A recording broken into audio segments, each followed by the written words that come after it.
بسم اللہ الرحمن الرحیم۔ عارف باللہ حضرت اقدس مرشدنا و مولانا حضرت مولانا شاہ حکیم محمد اختر صاحب ادام اللہ فیوضہم کا یہ کلام معرفت محبت آپ کے سامنے پڑھ کر سنایا جا رہا ہے کتاب فیضان محبت سے۔ آہ جو دل تیرے غم کا حامل نہیں، آہ جو دل تیرے غم کا حامل نہیں، دو جہاں کا مزہ اس کو حاصل نہیں، دو جہاں کا مزہ اس کو حاصل نہیں، آہ جو دل تیرے غم کا حامل نہیں، آہ جو دل تیرے غم کا حامل نہیں، دو جہاں کا مزہ اس کو حاصل نہیں، آہ جو دل تیرے غم کا حامل نہیں، آپ چاہیں ہمیں یہ کرم آپ کا، آپ چاہیں ہمیں یہ کرم آپ کا، ورنہ ہم چاہنے کے تو قابل نہیں، ورنہ ہم چاہنے کے تو قابل نہیں، آپ چاہیں ہمیں یہ کرم آپ کا، ورنہ ہم چاہنے کے تو قابل نہیں، ورنہ ہم چاہنے کے تو قابل نہیں۔ حضرت والا دامت برکاتہم العالیہ ارشاد فرماتے ہیں، جس کے دل میں اللہ کی محبت رچی بسی نہیں ہے اور جس نے اللہ کی محبت کا غم نہیں اٹھایا حرام لذتوں کا خون کر کے اور حرام آرزو اور تمنا اور خواہشات کو اللہ کے حکم پر فدا اور قربان کر کے اس نے اپنے سینے میں اللہ کا غم نہیں، اس کے سینے میں اللہ کا غم نہیں ہے اور اللہ کی محبت نہیں ہے، تو خواہ اس کے پاس مزے اور لذتوں کے کتنے ہی اسباب موجود ہو، لیکن میرے دوستو اس کو زندگی کا حقیقی مزہ اور لطف حاصل نہیں، اس دنیا میں بھی حاصل نہیں اور آخرت میں بھی اس کو مزہ نہیں آئے گا، اور اس کے لیے تلخ، یہ زندگی بھی تلخ کر دی جاتی ہے اور آخرت کی زندگی تو تلخ سے تلخ تر ہے۔ میں نے عرض کیا تھا کہ یہ وہ مدعا ہے اور یہ وہ چیز ہے جو قرآن و حدیث میں بھری ہوئی ہے کہ جو اللہ کو راضی کر لے تو اللہ تبارک و تعالیٰ اس کی زندگی کو، اس زندگی کو بھی پرسکون بنا دیتے ہیں، یعنی اسے ایسا محسوس ہوتا ہے کہ میرے گھر والے بھی، میرے دوست و احباب بھی، میرا کاروباری رشتہ تعلق والے بھی جو ہیں سب میری عزت کرنے لگے، احترام کرنے لگے، اور راز اس میں یہ ہے کہ دوستو سارے احوال اور سب کے قلوب اللہ تعالیٰ کے ہاتھ میں ہیں، سب کے دل اللہ کے قبضے میں ہیں۔ جب بندہ اللہ کو راضی کرنے کی فکر میں لگ جاتا ہے، اس کی خلوتیں جلوتیں محض اپنے مولا کو سامنے رکھ کر گزرتی ہیں، یہ نہیں کہ جلوتوں میں تو بہت اچھا، اس کی تقریریں تو بہت اچھی، اس کا ظاہری حال تو بہت اچھا، لیکن خلوتیں انتہائی خراب اور گندگیوں کے اندر لگا ہوا ہے خلوتوں میں، پھر میرے دوستو یہ بات حاصل نہیں ہوتی۔ اسی لیے جو لوگ ظاہری طور پر بہت اچھی تقریریں بیانات کرتے ہوں لیکن اللہ کو راضی کرنے والے اور اپنے سینے میں اللہ کی محبت رکھنے والے، آہوزاری کرنے والے اور خلوتوں کو پاک و صاف رکھنے والے نہ ہو، تو ظاہری طور پر ان کی کچھ دنوں عزت ہو سکتی ہے لیکن حقیقی عزت انہیں حاصل نہیں ہوتی۔ حضرت نبی اکرم صلی اللہ تعالی علیہ وسلم نے ارشاد فرمایا کہ اللہ سبحانہ و تعالی جب کسی بندے کو محبوب بنا لیتے ہیں اور اس کو پسند کر لیتے ہیں اور اس سے راضی اور خوش ہو جاتے ہیں، تو پھر حضرت جبرائیل کو پکارتے ہیں اور اسے حکم دیتے ہیں میں نے فلاں بندے سے محبت کی، اس کو اپنا محبوب بنایا، اے جبرائیل تم بھی اس سے محبت شروع کرو، اور حکم دیتے ہیں کہ جتنے آسمان کے فرشتے ہیں ان سب کو بتا دو کہ مجھے فلاں بندے سے محبت ہے، تو وہ آسمان کے فرشتے بھی محبت کرنے لگتے ہیں، یہاں تک کہ میرے دوستو اس کے لیے محبت اہل زمین کے دلوں میں، زمین والوں کے دلوں میں بھی ڈال دی جاتی ہے۔ اب کوئی شخص تقریر بہت اچھی کرے، ذکر اللہ خوب کرتا ہو، لیکن لوگوں کے قرضے اس کے اوپر سوار، ان کی ادائیگی کی کوئی فکر نہیں، جس کی چاہی زمین دبائی، جس کا چاہا پلاٹ دبایا، جس کے مکان کا چاہا کرایہ ادا نہ کیا، جس سے چاہا مال خریدا اور اس کے پیسے ادا نہ کیے، تو چاہے اس کی ظاہر میں بہت اچھے معاملات ہوں میرے دوستو، لیکن جب اندر سے اس کا یہ حال ہے تو وہ اللہ کے نزدیک نہ محبوب ہو سکتا اور نہ لوگوں کے دلوں میں محبت۔ پھر چاروں طرف سے حالات، مسائل، کبھی اولاد کی طرف سے، کبھی کاروبار والوں کی طرف سے، کبھی دوستوں کی طرف سے، اور وجہ کیا ہے؟ وجہ یہ کہ جیسے میں نے عرض کیا وہ دل سب اللہ کے ہاتھ میں ہے۔ جب بندہ اللہ کو محبوب ہوگا تو پھر اللہ سبحانہ و تعالی لوگوں کے دلوں میں اس کی محبت ڈال دیں گے۔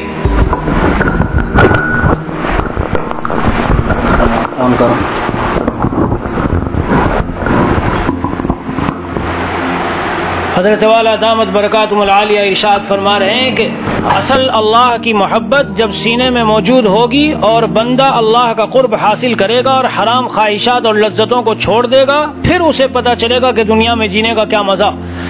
اللہ تعالیٰ لوگوں کے دلوں میں اسے محبوب بنا دیں گے۔ روایت کا دوسرا حصہ یہ ہے کہ جب بندہ غلط سلط کاموں میں لگے گا اور اللہ تعالیٰ کے یہاں وہ مبغوض اور ناپسندیدہ قرار دے دیا جائے گا تو پھر اللہ حضرت جبرائیل سے کہتے ہیں میں فلاں بندے کو ناپسند کرتا ہوں، تم بھی کرو، تو حضرت جبرائیل ناپسند کرنے لگتے ہیں، اور پھر حضرت جبرائیل کو حکم ہوتا ہے کہ سارے فرشتوں کو حکم دے دو وہ بھی اس کو ناپسند کریں، یہاں تک کہ یوضع له البغضاء فی اہل الارض، جو بغض اور نفرت ہے زمین والوں کے دلوں میں ڈال دی جاتی ہے۔ اسی لیے ہم اور آپ دیکھتے ہیں اہل اللہ کے لیے کوئی اعلان نہیں کیا جاتا، کوئی اناؤنسمنٹ نہیں ہوتا، کوئی ان کا چرچا نہیں کیا جاتا، مگر کتنے ہی لوگ کہ جنہوں نے ان کو دیکھا نہ ہو وہ بھی متاثر ہو کے دنیا بھر سے کھینچے چلے آتے ہیں۔ کیا وجہ ہے کہ اللہ کے قبضے میں جو قلوب ہے تو اللہ تعالیٰ نے قلوب کا رخ ادھر پھیر دیا ہے۔ اس لیے جب انسان اللہ کو راضی کر لے میرے بھائیوں تو جینے کا بس کیا پوچھتے ہو، اسے ایسا لطف اور مزہ آتا ہے، وہی کسٹمر، وہی خریدار، وہی بزنس مین پارٹنر اور آپ کا ساتھی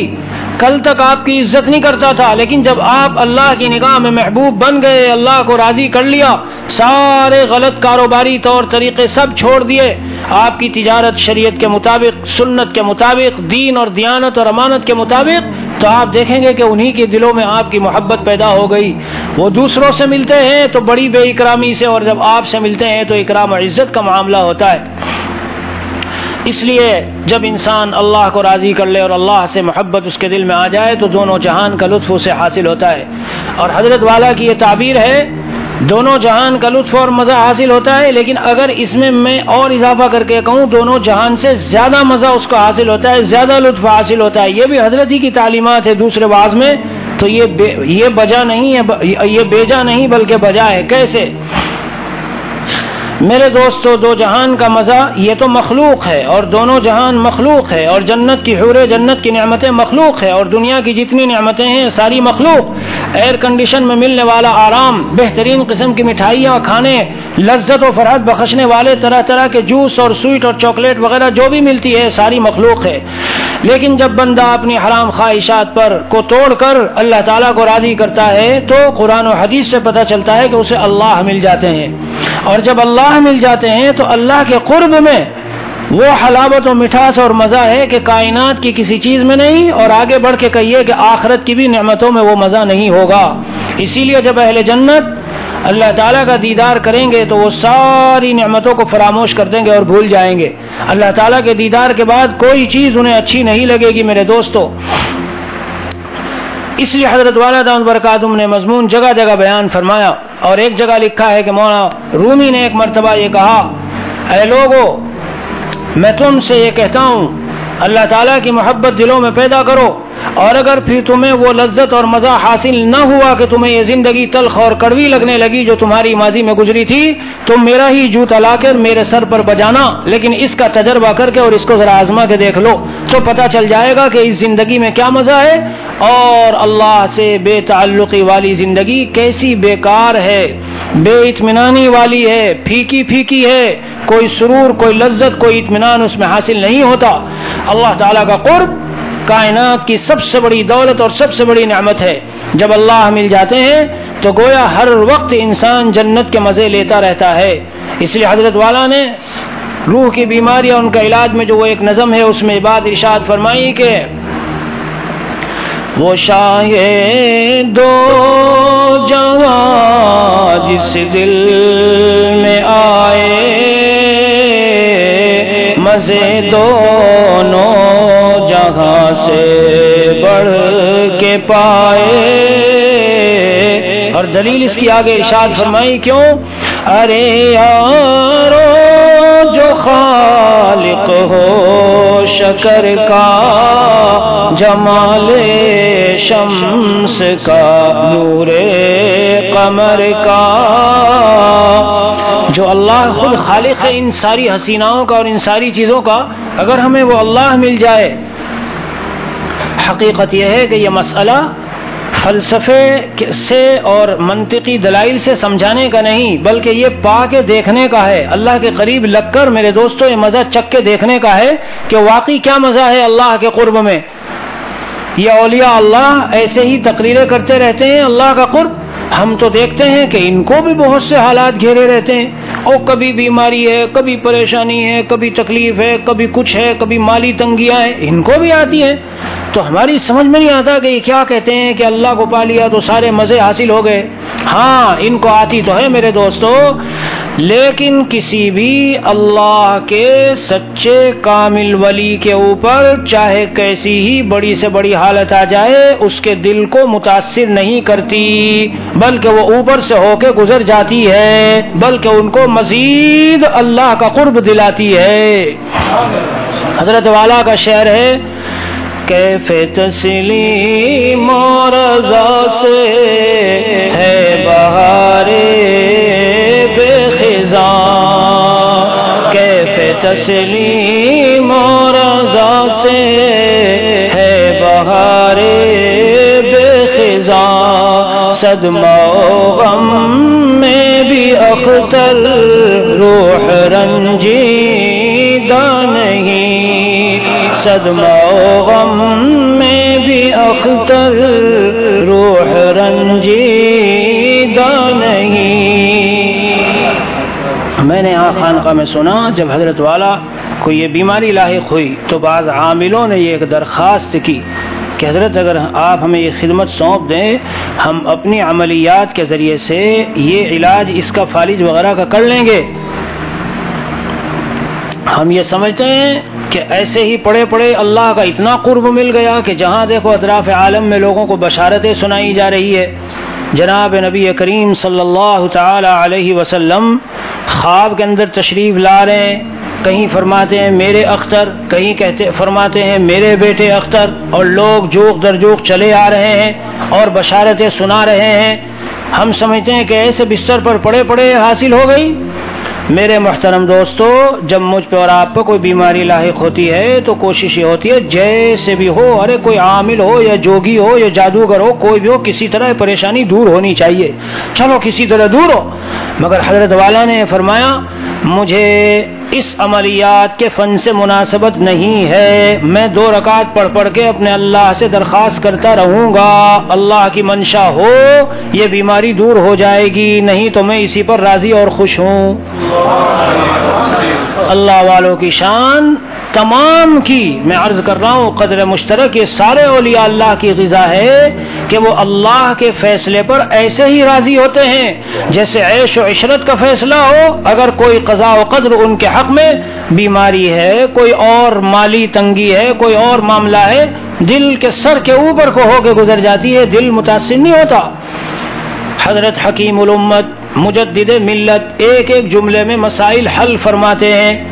ارشاد فرمایا جب اللہ تعالیٰ کی طرف سے کوئی ناموافق اور ناگوار حالت پیش آئے تو بندے کو یہ سوچ لینا چاہیے کہ میں مومن ہوں، اللہ نے محبت کا رشتہ مجھ سے قائم کر لیا، لگا دیا ہے۔ جب یا ایھا الذین آمنوا کا خطاب کیا تو اس کا مطلب یہ ہے کہ اے میرے عاشقو، اے میرے محبت رکھنے والو، اے مجھ سے تعلق کا دعویٰ کرنے والو، جب اللہ نے یہ رشتہ محبت لگایا تو بھلا محبوب اور بھلا محبت رکھنے والا اپنے محبوب کو کوئی ایسی چیز دیا کرتا ہے جو اس کے لیے پریشان کن ہو، جو اس کے لیے نتیجہ کار، مضر اور نقصان دہ ہو؟ کبھی نہیں۔ تو مجدد تھانوی فرماتے ہیں یہ سوچ لو کہ جہاں سے یہ چیز آ رہی ہے وہ میرا اللہ حاکم بھی ہے اور حکیم بھی ہے۔ جب حاکم ہے تو مجھے اعتراض کا کوئی حق نہیں، مجھے یہ سوچنے کی گنجائش نہیں میں ہی ملا تھا، میرے ہی جوان بیٹے کو اٹھا لیا، ایسے جملے لوگ نکال دیتے ہیں زبان سے۔ کیا بات میرے ہی ساتھ یہ پیش آ رہا ہے؟ بھائیو، جب ہم اللہ کے ہیں اور سر سے پیر تک ہمارے سارے اعضاء اللہ ہی کے ہیں، میں کسی کی عیادت کے لیے ایک جگہ گیا، اس کا ہاتھ بیچارے کا، اس کا پیر ٹوٹ گیا تھا، ایمان والا تھا، میں جب عیادت کرنے لگا تو مجھ سے کہا آپ مجھے تسلی دیتے ہیں؟ میں تو بہت خوش ہوں کہ میرا ایک حصہ خدا نے قبول فرمایا، میں تو منتظر ہوں کہ باقی حصے میرے کب اللہ کی بارگاہ میں قبول ہوں گے۔ اللہ حاکم ہے، ہمیں اعتراض کا کوئی حق نہیں، اور اللہ حکیم بھی ہے۔ ضرور اس اللہ کے فیصلے میں اللہ کی کوئی ایسی حکمت ہے جس میں بندے کا فائدہ ہے، بندے کا فائدہ۔ اللہ تعالی ہم پر کوئی حالت ڈال کر خود نفع اٹھانے سے پاک ہیں، اللہ انتفاع باحد سے پاک ہیں۔ جب بات یہ ہے، مجدد تھانوی نے 4 احتمال نکالے۔ جب اللہ نے مجھ پر اور آپ پر کوئی حالت ڈالی، سر میں درد ہو گیا، جی طبیعت خراب ہو گئی، کوئی بیماری اچانک لاحق ہو گئی، کوئی مالی نقصان ہو گیا، یا تو یہ کہیے اللہ تعالیٰ 100% نفع اٹھانا چاہتے ہیں، یہ محال ہے کیونکہ اللہ صمد ہے، صمد، اللہ بے نیاز ہے۔ المستغنی عن کل احد والمحتاج الیہ کل احد، وہ ذات جو ہر ایک سے بے نیاز اور ہر ایک اس کا محتاج۔ یا یہ کہو کہ اس میں نہ بندے کا فائدہ نہ اللہ کا فائدہ، یہ بھی نہیں ہو سکتا کیونکہ اللہ حکیم ہے، لغو کام نہیں کر سکتا، جو حکیم ہوتا ہے بیکار کام کر دے ایسے ہی۔ یا یہ کہیے کہ 50-50 ہے، 50 اللہ کا اور 50% بندے کا، یہ بھی نہیں ہو سکتا کیونکہ اللہ 50 کیا 5 کیا 0 درجے بھی نفع اٹھانے سے اللہ پاک ہے۔ لہذا نتیجہ یہی نکل کے سامنے آیا، اپنے مومن بندے پر جو اللہ کی طرف سے حالت آئی ہے میرے دوستو،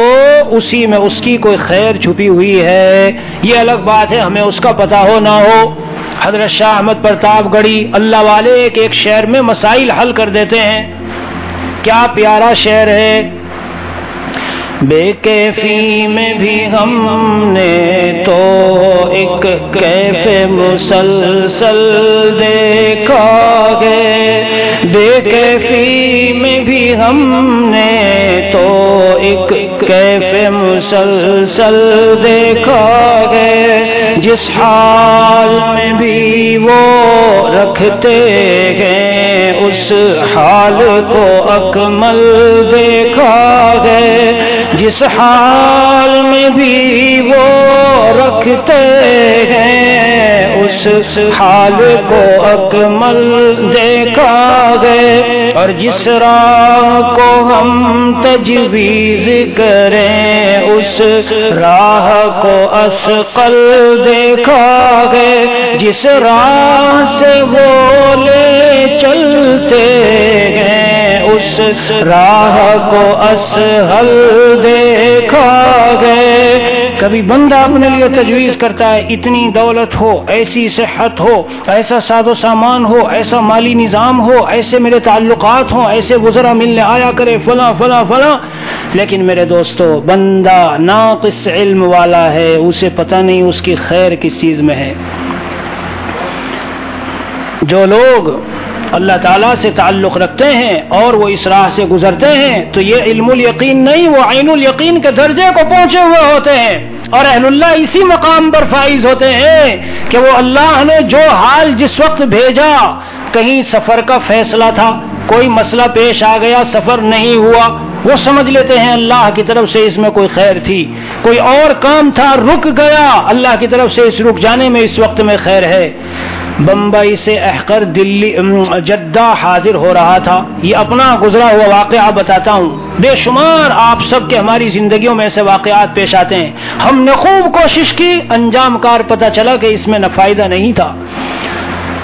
عمرے کا ویزا ہے، میں بھی ساتھ میں ہوں، اہلیہ بھی ساتھ ہے، بچہ بھی ساتھ ہے، اب چل دیے، ہم ایئرپورٹ کے اوپر ہیں، بہت کوشش کی، انہوں نے کہا ہیلتھ سرٹیفکیٹ نہیں ہے اس لیے جانے نہیں دیا جائے گا۔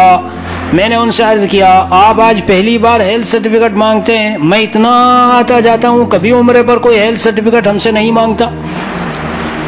ہندوستان پاکستان آپ جانتے ہیں، ایک آدمی کھڑا تھا، اچھا ہیلتھ سرٹیفکیٹ، آؤ آؤ میرے پاس بہت ہیں، باہر آ جاؤ،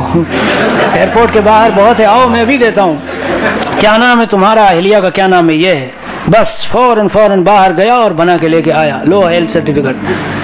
وہ صاحب کہتے ہیں نہیں، اب تو جہاز بند، ابھی بہت وقت ہے کہ بند ہے، اب جا نہیں سکتے آپ۔ بہت کوشش کی، صلاۃ الحاجت بھی پڑھی، دعائیں مانگی، لیکن کہہ دیا کہ نہیں جا سکتے۔ میرے محترم دوستو، یہ ایک قصہ ہے، بظاہر ناموافق ہے، بظاہر ناگوار ہے، لیکن جب بمبئی میں ہم اپنے بھائی کے گھر پر پہنچے اور وہاں جا کے دیکھا، میرے پاسپورٹ کو دیکھ کے انہوں نے کہا تمہارا تو ویزا ہی ختم ہے، یہ عمرے کا ویزا تو گزشتہ کل ختم ہو چکا، تم کہاں سے چلے جاتے؟ اگر جدہ چلے جاتے تم کو ایئرپورٹ سے واپس بھیجا جاتا۔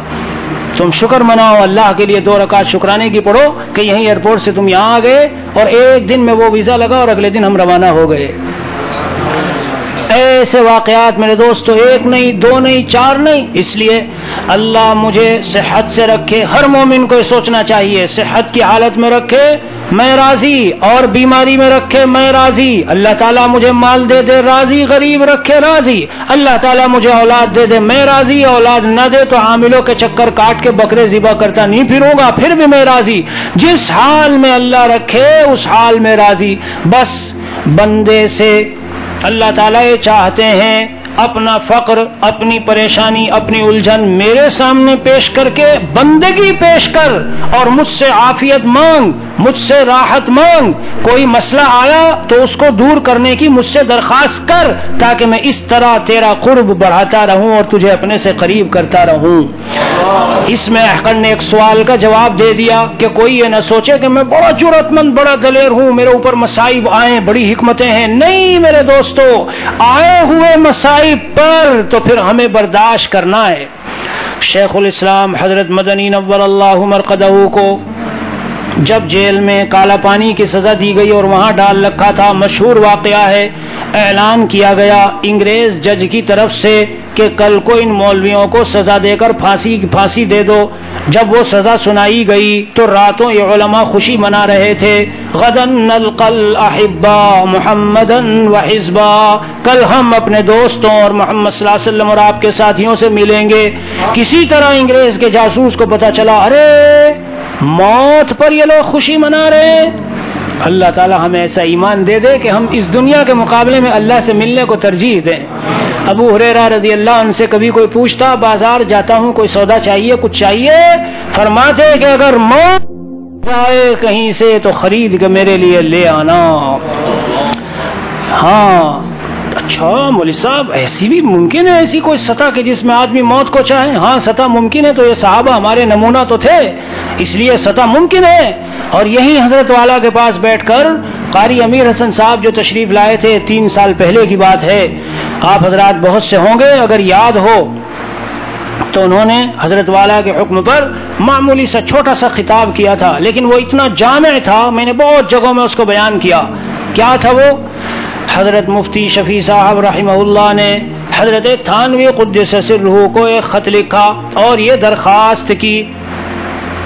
میرے دوستو تقریر کی مزیداری کے لیے نہ سنیں اس کو، میں اور آپ ہم سب اسی گھڑی اپنے کو مخاطب سمجھے کہ جیسے ہمیں یہ بات کہی جا رہی ہے، مفتی شفیع صاحب نے لکھا، حضرت آپ کی بہت سی تعلیمات اور باتیں ہیں جو آپ نے ہمیں ہدایات دی ہیں اور تعلیمات دی ہیں، کوئی جامع بات ایسی ارشاد فرما دیں جسے ہم حرز جان بنا لیں اور اپنے دوستوں متعلقین کو بھی بتا دیں۔ تو حضرت تھانوی قدس سرہ نے خط کا جواب لکھا، سبحان اللہ، زندگی کی ہر گھڑی کو اپنی آخری گھڑی اور ہر لمحے حیات کو اپنا آخری لمحہ سمجھو اور اس طرح زندگی گزارو کہ اگر ابھی ملک الموت آ جائے تو اسے یہ کہنا نہ پڑے لولا اخرتنی الی اجل قریب فاصدق واکن من الصالحین، اے اللہ ذرا سی مہلت اگر آپ دے دیں تو میں بڑا نیکوکار بنوں گا، خوب صدقہ زکات بھی دوں گا اور بڑا نیک اور متقی بن جاؤں گا۔ یہ کہنے کی نوبت نہ رہے، ولی کامل ہے وہ مرد مومن جس کی زندگی کا ہر لمحہ اس طرح گزر رہا ہو۔ ابھی آئے ملک الموت تمہیں تیار۔ ہمارا تو حال آج یہ ہے، کریڈٹ پہ مال دے دو، کریڈٹ پہ کتنا کریڈٹ، 6 مہینے، سال، اور جو اور زیادہ دے دے تو بہت اچھا۔ اب جناب مرسڈیز گاڑی میں گھومتے پھر رہے ہیں، بی ایم ڈبلو میں، لکشری گھر ہاؤس ساری چیزیں پھر رہے ہیں، پوچھو کیا ہے تمہارا حال تو فائلیں کھولو تو ملینوں کا قرضہ، اور وہ بھی نارمل لوگوں کا قرضہ نہیں، بینکوں کے ملینوں کے قرضے۔ نادان ہے وہ مسلمان، نا سمجھ ہے وہ مسلمان۔ مجدد تھانوی نے ارشاد فرمایا کہ یہ قرضہ ایسی خراب چیز ہے کہ اللہ کے نبی نے کفر کے ساتھ قرض کو اکٹھا کر کے اس سے پناہ مانگی ہے۔ بہت ہیں ہمارے یہاں، ساؤتھ میں بہت ہیں، گاڑی میں بیٹھو تو لگے گا او ہو بڑا ملینر آدمی ہے صاحب، لیکن جب اندر کے حالات پوچھو تو پتا چلا سارا شو روم گاڑیوں کا بھرا ہوا، سارا بینک سے انٹرسٹ پہ اٹھا رکھا ہے، سارا اس کا اٹھنا اوڑھنا بچھونا سارا انٹرسٹ پہ چل رہا ہے اور خوب مزے کی زندگی گزار رہا ہے۔ میرے دوستو یہ زندگی ہے کہ ایک گھڑی بھی اگر وہ آ جائے تو الحمدللہ اللہ تعالیٰ کا فضل ہے، بندہ تاجر بھی ہے۔ تجارت میں ایسے مرحلے آتے ہیں، لاکھوں رین کر کے قرض پڑے رہتے ہیں مارکیٹ میں، لیکن کسی کا 1 سینٹ کوئی بتائے 1 منٹ کے لیے کہ آپ پر قرض دیتے ہیں لوگ۔ مولانا آپ کیوں فکر کرتے ہیں؟ میں نے کہا مجھے مال نہیں چاہیے، جس دن پیسہ ہوگا تو لوں گا ورنہ نہیں چاہیے۔ کیوں؟ مال کما کے پیسہ تجوری میں رکھا اور یہ دماغ میں نے ٹینشن کو بھرا، یہ مجھے پسند نہیں ہے۔ جو پیسہ آئے تھوڑا سا آئے لیکن دماغی سکون کے ساتھ آئے، سکون اطمینان کے ساتھ آئے۔ ہمارا دوسرے پر ہے، موت کا وقت آیا تو چٹکی میں زبان آپ ہلا سکتے ہیں، اللہ میری وجہ سے کسی کو عذاب نہ دینا، جو دے دے دے دے، جو نہ دے میری طرف سے معاف۔ لیکن دوسروں سے آپ کہاں کہتے پھریں گے؟ کتنوں کے پاس جائیں گے؟ اچانک کوئی بات پیش آئی تو کتنوں کے پاس جائیں گے؟ میں حیران ہوتا ہوں آج ہماری سوچ، ہمارا انداز فکر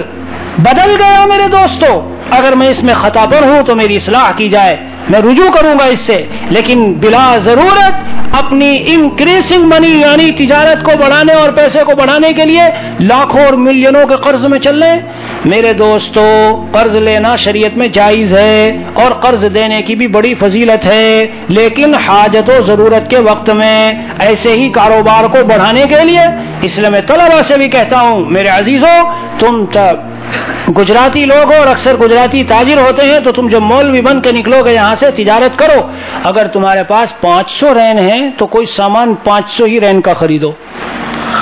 اب انگریز نے جو ہمارا ایک پلاننگ کی ہے، جس طرح سے ایک انداز بتایا، ہم کو ہم اس پہ چل رہے ہیں۔ غیر شعوری طور پر ان کی باتیں ہمارے کیا ہے، رین تو 500 بھی اور روپیہ تو 500 بھی گھر میں نہیں، اور کاروبار کھولا 5 لاکھ کا شروع ہی میں۔ اب دماغ پہ ٹینشن، اب کوئی بات پیش آئی تو چکر لگا رہے ہیں علماء کے پاس، خانقاہوں میں ادھر ادھر، جی بڑے مسائل ہیں دعا کر دو، بڑے حالات ہیں دعا کر دو۔ آپ نے اپنی ابتدا اور آغاز جو کیا، پھر حضرت مفتی شفیع صاحب لکھتے ہیں زندگی کا بہترین طریقہ گزارنے کا، 2000 کی انکم ہے تو 100-200 مزید اس میں سے رکھ لو، 1800 خرچ کرو۔ لوگ کہتے ہیں کہ کام نہیں چلتا، جیسے حضرت تھانوی نے فرمایا جب بیوی آتی ہے تو لوگ کہتے ہیں کہ اگر ایک گھر میں نہ رکھیں تو ہمارے پاس یہ نہیں ہے اور حالات نہیں ہے اور ایسا ویسا ہے. حضرت تھانوی نے فرمایا اسی چولہے سے آگ لگتی ہے. جو چولہا ہے جب آتی ہے سب اکٹھی رہتی ہے تو یہی چولہا آگ لگاتا ہے. پھر کہاں سے تمہارے پاس وسعتیں آتی ہے؟ پہلے ہی سے اس کا انتظام اور نظم و ضبط کیا جائے. تو میرے دوستو بالکل یہی معاملہ یہاں بھی ہے. آدمی اگر چاہے تو چٹنی روٹی کھا کے زندگی گزار سکتا ہے، یعنی جتنی انکم اس کے دائرے میں رہ کر. اور اگر اہل و عیال زیادہ ہیں اور پھر قرض لینا پڑے، شریعت نے اس کی اجازت دی ہے. لیکن محض کاروبار بڑھانے کے لیے بات سے بات نکلی. میں کہنا چاہتا تھا میں اور آپ زندگی کے ہر لمحہ اس طرح جیے کہ اگر ملک الموت ابھی آ جائے تو میں تیار. حضرت مفتی رشید صاحب، میں جواہر الرشید پڑھ رہا تھا، حیران رہ گیا میں دیکھ کر. آج بھی ایسے لوگ موجود تھے، اب تو دنیا سے رخصت ہو چکے. میں نے ملفوظ پڑھا کہ اگر ملک الموت ابھی آ کر مجھ سے یہ کہے کہ تمہیں میں ہفتے 2 ہفتے مہینے کی کچھ مہلت دوں، کچھ کام شام تمہارے ہوں تو ان کو نمٹا لو، کہوں گا ہفتے نہیں اور مہینہ اور دن نہیں، 1 گھنٹے کی بھی مہلت نہیں چاہیے، فوراً تیار بیٹھا ہوں، لے کے چلیے. میرے دوستو آج بھی ایسے لوگ موجود ہیں. آپ اپنے کندھوں کو خالی رکھیں، مخلوق سے ہر وقت بالکل صاف معاملہ کر کے رکھیں، دل کو بالکل پاک رکھیں، کسی سے کینہ نہ رکھیے دل میں. اللہ نے دل میں بات ڈالی، غور سے سنے، غور سے. ذرا سی کوئی بات پیش آئی گھر میں، شوہر میں، بیوی میں، بھائی بہن، بہنوئی، یہ وہ ذرا سی بات پیش آئی، اب کینہ دل میں رکھ کے بیٹھ گئے. نہ سلام نہ کلام نہ ملنا، اگر سلام کلام بھی کر لیا لیکن وہ عداوت دل میں لیے بیٹھے ہیں. حضرت نبی اکرم صلی اللہ علیہ وسلم نے حضرت انس رضی اللہ عنہ سے فرمایا، اے میرے بیٹے، اگر تجھ سے اس حال میں صبح ہو سکے کہ تیرے قلب میں، تیرے دل میں کسی سے کوئی کینہ اور کھوٹ نہ ہو، اور اس حال میں تجھ سے شام ہو سکے تو ایسا کر لینا جس نے، کیونکہ ایسا کرنا میری سنت ہے. جس نے میری سنت سے محبت رکھی اس نے مجھ سے محبت رکھی، اور جس نے مجھ سے محبت رکھی کان معی فی الجنہ، میرے ساتھ جنت میں ہوگا. گھر بیٹھے جنت، فرائض و واجبات ادا کر کے گناہوں سے بچ رہا ہے، کسی سے کینہ نہیں رکھتا، پتہ چلا سیدھا مر کے جنت میں چلا جا رہا ہے. آج دلوں میں کینہ کیسے بھرا ہوا ہے جی. عالم سے، میں ایک گاڑی میں بیٹھا ایک عالم سے ملا، میں نے کہا آئیے، آ جاؤ، آپ بھی آ جاؤ. ارے میں ان سے نہیں ملا کرتا. عالم ہو کر اس طرح دلوں میں کینہ رکھتے ہیں میرے دوستو، انتہائی خطرناک چیز ہے. ایک صحابی کے بارے میں جناب رسول اللہ صلی اللہ علیہ وسلم نے بشارت دے دی، یہ جنتی ہیں. تو دوسرے صحابی کو فکر لگ گئی. کسی طرح بہانہ بنا کر، میں اختصار سے نقل کر رہا ہوں، رات کو ان کے گھر میں جا کے رہے. یہ دیکھوں گا کہ کتنی عبادتیں کرتے ہوں گے رات بھر کے، اللہ کے نبی نے ان کے جنتی ہونے کی بشارت دی ہے. صحابی کہتے ہیں میں رہ جانے کے بعد 1 دن رہا، 2 دن رہا، لیکن میں دیکھتا ہوں کہ کوئی خاص نوافل، کوئی راتوں کو رونا آہوزاری اور کوئی لمبا چوڑا، مطلب راتوں میں کوئی شغل، کوئی ذکر، کوئی کچھ نہیں. کچھ کروٹ بدلتے ہیں، اللہ کا ذکر کرتے ہیں، اخیر میں اٹھے، کچھ رکعتیں نماز پڑھ لی، بس اتنا میں نے دیکھا. بالآخر میں نے ان سے پوچھا، دیکھو صاف صاف بات ہے، میں نے تو بہانہ کر کے تمہارے پاس ٹھہرا تھا، اور وجہ یہ ہے میں جاننا چاہتا ہوں وہ کون سا عمل ہے کہ اللہ کے نبی نے تمہارے جنتی ہونے کی بشارت دی ہے. فرمایا کہ بھائی میں اس حال میں زندگی گزارتا ہوں کہ میں اپنے دل میں کسی سے کھوٹ اور کینہ نہیں رکھتا. فرمایا تو بس یہی وہ عمل ہے جس کی وجہ سے اللہ کے نبی نے تمہارے جنتی ہونے کی بشارت دی ہے. اللہ تعالی ہمیں اس طرح زندگی گزارنے کی توفیق عطا فرمائے. حضرت عمر رضی اللہ عنہ کا ارشاد ہے، آہ کیا باتیں ہیں، کفا بالموت واعظا، اے عمر یہ موت واعظ و ناصح ہونے کے لیے کافی ہے. منٹوں سیکنڈوں میں دل کے اندر سے سارا غیر نکل کے چھٹتا نظر آئے گا. جس دن ہم یہ تصور کر لیں کہ قبر کی مٹی کا جز بن کر کس طرح ہمارا حال ہوتا ہے. میرے دوستو، مہینے 2 مہینے کے بعد کوئی بڑا بادشاہ اور وزیر ہو اور بڑے محلوں اور خوشبوؤں میں رہتا ہو اور شاندار عالی شان کپڑے پہنتا ہو، مہینے 2 مہینے کے بعد قبر کھود کے مٹی نکالو، اور اوپر سے جو اوپر کی مٹی ہے یہ مٹی لے لو، ایک مٹھی میں یہ مٹی لے لو، اور ایک مٹھی میں وہ مٹی جو قبر کے اندر سے اس کی اٹھائی ہے، اور لوگوں کو دکھا کے پوچھو دیکھو یہ کسی وزیر کی مٹی نظر آتی ہے. یہ رونقیں، یہ نام، یہ شہرتیں، یہ مرتبے، یہ عہدے، یہ چمک دمک دوستو سب خاک ہو جانے والی ہے.